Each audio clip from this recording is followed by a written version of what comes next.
Сәлем достар, менің каналыма қош келдіңіздер. Бүгін мен сіздермен лағман қамырының рецептісімен бөлісетін боламын. Ең алдымен осы видеоға лайк басып, каналға тіркеліп, қоңыраушаны басып қойыңыздар. Лағман қамырын үйде дайындаудың рецептісі өте оңай. Ең алдымен 600 грамм ұнға дәміне қарай тұз, 2 жұмыртқа және 30 мл сұйық май құйып, жақсылап қамырымызды араластырып аламыз. Одан кейін қамырды жылы суға үйлеуге кеңес беремін. Міндетті түрде суларыңыз жылы болсын. Лағманның қамыры өте қатты да, қатты жұмсақ та болмау керек. Орташа, қолға жабыспайтындай қамыр болу керек. Сол кезде біздің лағманымыздың қамыры үзілмейтін біркелкі қамыр болып жасалатын болады. Достар, мінекей видеода көргендей етіп, бірнеше қайтара осылай үстінен басып, жақсылап біркелкі болғанша илеп аламыз.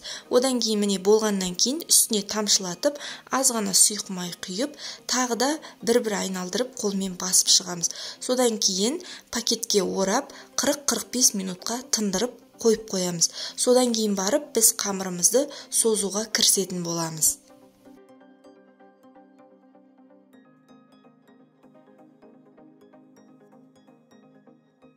Достар, мінекей біздің қамырымыз дайын болды. Осылай қамырды алғаннан кейін аз ғана сұйық май жағып, оқтаумен біркелкі етіп қойып аламыз да, өзімізге керекті қалыңдықта немесе жұқалықта, жіңішкелікте пышақпен кесіп аламыз. Содан кейін барып қолымызды майлап отырып, өзімізге керекті етіп, жіңішке етіп қойып аламыз. Достар, мінекей осылай видеода көрсетілгендей етіп кесіп алғаннан кейін тура осылай қолдың көмегімен дөңгелектеп бір бұрышқа жинаймыз. Лағманның қамырын тура мен айтқандай рецептпен илеп, тура мен айтқандай жасайтын болсаңыздар, осындай созуға ыңғайлы, өте үзілмейтін осындай лағманның қамыры дайын болады. Сіздер де осы рецептпен жасап көріңіздер, өте керемет. Сіздер өздеріңіз лағманды қандай рецептпен жасайсыздар? Комментарий бөліміне жазып қойсаңыздар болады. Достар, менің каналымның дамуына өз үлестеріңізді қосу үшін осы каналға жазылып, осы видеоны өз достарыңызбен бөлісіп, видеоға лайк басып, қоңыраушаны басып қойыңыздар. Достар, мінекей қамырды осылай видеода көрсетілгендей етіп, жіңішкелеп аламыз. Одан кейін, барлығын осылай жасап болғаннан кейін, өзімізге керекті жіңішкелікте созу үшін тағы да біртіндеп алып, жасай бастаймыз. Яғни лағманның қамыры өте қатты жіңішке де, өте қатты жуан да болмау керек, біркелкі болу керек. Осылай қолымызбен әдемілеп созып алатын боламыз. Достар, сіздерге де үй жағдайында лағманның қамырын осы рецептпен жасап көруге кеңес беремін. Міндетті түрде сіздер де жасаңыздар. Достар, сіздерге рецепт ұнаса, видеоға лайк басып, комментарий бөліміне өз пікірлеріңізді білдіруді ұмытпаңыздар.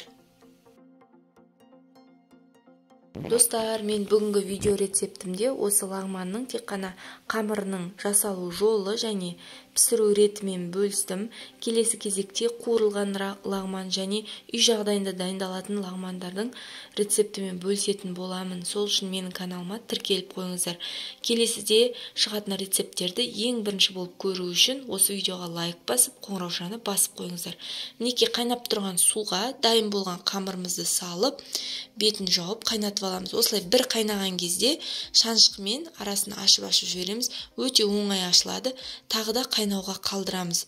Дайын болған кезде алып ыдысқа салып аламыз. Дайын болған лағманның қамырының үстіне бір ас қасықтан немесе жарты ас қасықтан сұйық май құйып отыруға кеңес беремін. Сол кезде қамырымыз бір-біріне жабыспайтын болады. Достар, мен лағманның қамырын қатты отта қайнатқан кезде 3-4 минутта пісіріп аламын. Егер сіздің газыңыз қатты болса 3-4 минутта, егер ақырын отта тұратын болса 5 минут, 6 минутта пісіп шығады әр салған қамырымыз. Міне барлығы дайын болғаннан кейін тағы да 1-2 ас қасық сұйық май құйып араластырып аламыз. Мінекей біздің лағманымыздың қамыры дайын. Өзіңіздің қалауыңызға қарай үй жағдайында дайындалатын лағман, қуырылған лағман, ащы лағман подливін жасап өздеріңіз жасай берсеңіздер болады. Мен бүгінгі рецептімде тек қана лағманның қамырының жасалу жолымен бөлістім. Сіздер де міндетті түрде осы рецептпен жасап көріңіздер. Каналға тіркеліп, осы видеоға лайк басып, қоңыраушаны басуды ұмытпаңыздар.